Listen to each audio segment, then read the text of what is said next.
To say that this episode has been a long time coming is an understatement, because today we're going to talk about how the most money that can be made over the next few days and weeks is probably going to be made in the Cardano ecosystem. That's right, I haven't been a critic of Cardano, but I haven't been a vocal supporter because old Charles is a bit slow moving. And just like I told you guys since essentially like 2 years ago, I didn't expect Cardano to be hitting their milestones. But it does feel as if there's a sea change on the horizon here, and that Cardano is not only going to start shipping, but that the projects and ecosystems that will be built over there are set to have Solana-like, Polkadot-like, BSC-like gains. And that means that those who invest early in the right projects will most likely experience some serious parabolic gains. If you guys are excited to hear about what I think is coming next for Cardano, then go ahead, buckle up, destroy that like button. Remember, there are scammers in the comments pretending to be me. And of course, that each and every comment on this video is entered to win your very own hardware wallet, which we will be giving away at the end of the episode. But all the comments on this video are entered to win on the next episode. With that said, let's dive in. First and foremost, let's let the charts tell the tale. If you look at the price chart for Cardano, it's pretty clear that Cardano has just started to break free from the resistance from its prior all-time high. Now, if you guys are new to crypto or you're crypto pros, you'll know that these prior all-time highs are really big points of what they call resistance for the price. And as you can see, breaking free of this range here, of this prior high, which was, about the mid $1 range. What was this? About $1.18 here on the CoinGecko chart. Maybe on a full featured chart, it was a little bit bigger than that. But as you can see, we're really just starting to break free from this range and form a significant growth above it. We're something like 30% over our prior all-time high. However, the truth about the matter about where we are in the bull cycle is that this is the time where alternative ETH killers, other layer 1 smart contracts chains are set to absolutely fly. We've been seeing it with Binance Smart Chain. We've been seeing it with Solana. We've been seeing it with Polkadot. We've been seeing it with Polygon. But let's take a minute to look at those chains and their prior all-time highs to get a sense of where Cardano might be projecting its price over the near to midterm future once it fully gets out of the gates and past the resistance that's been holding it back. Well, if we look at Solana, here's its prior all-time high. Again, it doesn't have the multi-year bearish history that Cardano has, but that could also lead to more bullishness for Cardano. As we can see, the prior all-time high here was about $4, and then it had this valley, and then it came all the way up, and now it's hitting at about 10x that, or more like 12x that. Prior to this, Solana's all-time high was much lower. We also have Binance here, who was sitting at a multi-year bearish trend after, I guess its peak here was in the $30 range in 2019. And then once it broke free of that, it went on an absolute massive tear, about 20x over where it was here in this 2019 range. Again, Polygon having a very similar chart. It had a big peak up here to about 4.5 cents, under 5 cents. And then it just really struggled to get out of the gates. And then it rebranded to Polygon from Matic, showed a bunch of future plans for, interoperability and multi-chain, and it was a very interesting moment. But as you can see here, this little bubble right here is where it truly broke out and went parabolic, and now we've seen it go as high as 24 or so, 22x above its prior 4 or 5 cent range here. I mean, as you can see, 10, 20x here is what's happening once these L1s truly break free of their prior resistance zones and enter into new bull run territory price discovery mode.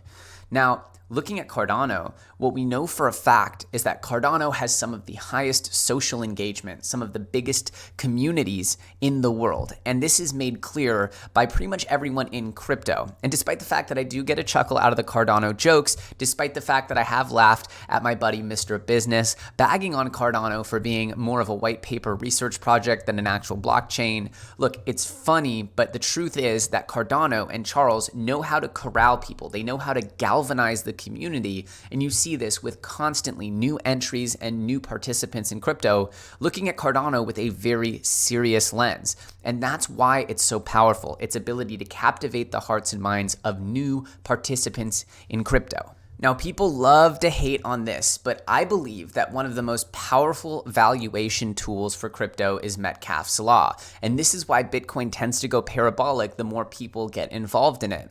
Essentially, Metcalfe's law is the concept of how you can calculate the actual value of a network. And that's what blockchains are. They're networks of computers, of developers, of users. Now, Metcalfe's law states that the value of telecommunications network is proportional to the square of the number of connected users in the system, n squared. So essentially, the more users, the more people, the more value. And Cardano does have a knack for adding users and people to its network in a way that other blockchains should certainly strive to do, and something that I think that they can do pretty uniquely. And I think it comes down to Charles and his unique charisma. While some people don't like him, other people love him, and he really makes new entrants, and the Cardano mission makes people feel at home. That's very, very clear to me. And I know a lot of very smart people who believe in this project long-term, forever, unwaveringly. So as we look here at Cardano's roadmap, we were supposed to get Guggen here, which is the smart contracts update in 2017. Now, this is where things get extremely, extremely interesting. Now, we did get Shelley already, but we can see here that this has taken quite a while. But as these big deadlines are looming in the future, I think it's important that people realize the magic of crypto is sometimes in the anticipation phase. And this is very true of Cardano, is that people are betting on what's to come, not what is. And so having such massive updates in the future with Basho and Voltaire, even after Guggen, is going to be massive. Polkadot really set a playbook here with Polka Starter and all of the Polkadot projects that really launched on Ethereum with intentions to migrate to Polkadot.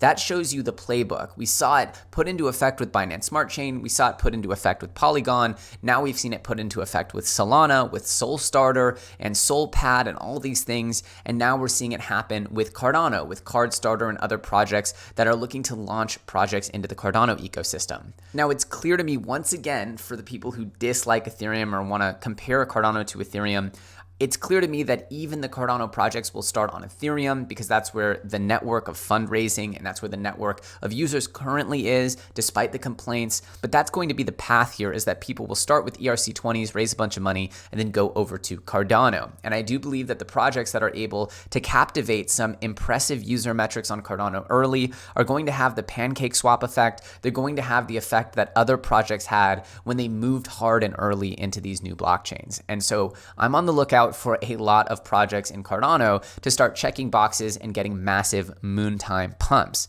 This is, of course, the same playbook. NFTs, DeFi, insurance coins, gaming, DEXs. You pretty much know the different categories already, but that's the playbook, is when you see something that's mimicking a very successful project, it's most likely going to captivate some pumpage on Cardano. And that's why this Guggen update really lets fly all of the projects that are built on top of Cardano. And as those projects start getting traction, as the DEXs start pumping volume through those projects, we can expect for these ecosystem projects to have massive upside. Whether or not that sticks is a whole different question. But I do believe that there's going to be easy money to be made in Cardano land over the next 3 to 6 months. We also have Cardano coming in here as one of the most actively developed blockchains. Again, the total number of commits isn't very important to me. I think high quality commits can happen after a ton of vetting and backwork has been done. So this isn't a huge metric, but it is a good metric, just showing you that Cardano is rapidly evolving, the code's being committed, and is very much a real thing. And again, once Cardano hits, I believe there will be a massive storm because of the social impact that Cardano has been known to generate and continues to generate with its charismatic founder, old Charles Hoskinson. And again, network effect, network effect, network effect. We're seeing Cardano's active wallets spike. We're seeing its transaction count spike. And as those things happen, the value of the underlying token, ADA, will naturally spike as well. Again, we started talking about ADA, not the earliest in its modern bull cycle, but around 30 cents, because I recognized that this was starting to really move. And you know me, I'm not a hater of profits in any form, even if they're coming from a place that I didn't quite expect. And while I wasn't putting my money behind Cardano early on in the bull run because they hadn't shown enough, I believe it would be completely foolish at this point to ignore Cardano's current progress. And in fact, I think that the easiest money is going to be made there. And again, we see Cardano investing early in certain ecosystems, this time in Africa, because Charles Hoskinson believes that DeFi and the current things that are trending in the Western world, places where Ethereum might be dominant, are actually going to get regulated out of existence, whereas Africa has a chance to fully adopt these systems and make them core infrastructure. And so there's a belief from Charles Hoskinson and from the Cardano crew that extending to millions of users in Africa, although they probably aren't going to be crypto whales, this is actually setting up core infrastructure in parts of the world that will allow for Cardano to dominate. Now, there's two types of measurements in crypto. There's the breadth and there's the depth. Now, typically, we only measure depth. That's the amount of money, the amount of whales, the amount of transactions, and typically a few big whales can command a tremendous amount of depth. And this is evidence when you see new DeFi protocols get $1 to $2 billion in total value locked within just a few hours, it feels like. That's a small group, a cadre of people moving in, soaking up the yield generated by that protocol, and then moving along. And that's why DeFi protocols can typically get so much TVL so quickly. Now, there's also the breadth, which is something that I'm hyper focused on with the mission around AAA gaming. But this is also something that Cardano is focused on by moving into emerging parts of the world like Ethiopia to put millions of people onto the Cardano blockchain for core infrastructure uses. And this is very interesting. I believe that true mass adoption comes from a combination of breadth and depth. And in this particular sense, if Cardano is able to captivate a huge DeFi economy with a tremendous amount of depth, then they would be hitting both measurements a little better than Ethereum, which can't really capture that much breadth because of its high cost environment. Before I give you my final thoughts about how I believe the biggest money will be made in Cardano land, I wanted to go ahead and generate a number here and go ahead and draw the next winner for our hardware wallet giveaway.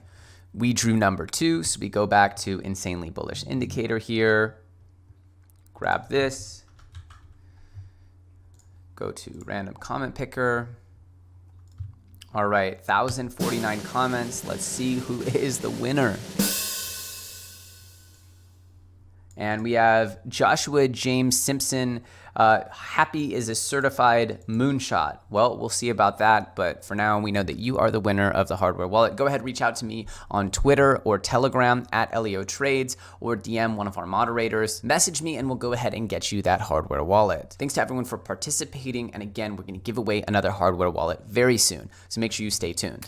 So Cardano is heating up, and the charts say that its breakout when compared to Polygon, when compared to Polkadot, when compared to Solana or Binance Smart Chain is just beginning. It's in its nascent phases. And we know that right now everyone is fixated on the next Ethereum, the next Doge, the next something. And it feels to many with Cardano's low price point at just $1.60, as well as its lack of extreme parabolic gains while other coins have been going absolutely to the moon. Well, it does feel as though it's primed for something very special with so much fundamentally good news on the horizon. Now, I would approach with some cautious optimism as Cardano is known to have delays. They're known to push things into the future, and they're known to keep researching when they think it is appropriate. For that reason, I think time analysis is a bit tricky to do, but it does feel as though Cardano is on the brink of going absolutely wild, and the projects within it, the new DEXs, what is going to be the pancake swap of Cardano? What is going to be the Uniswap of Cardano? What is going to be the Polkastarter of Cardano? Obviously, there are some projects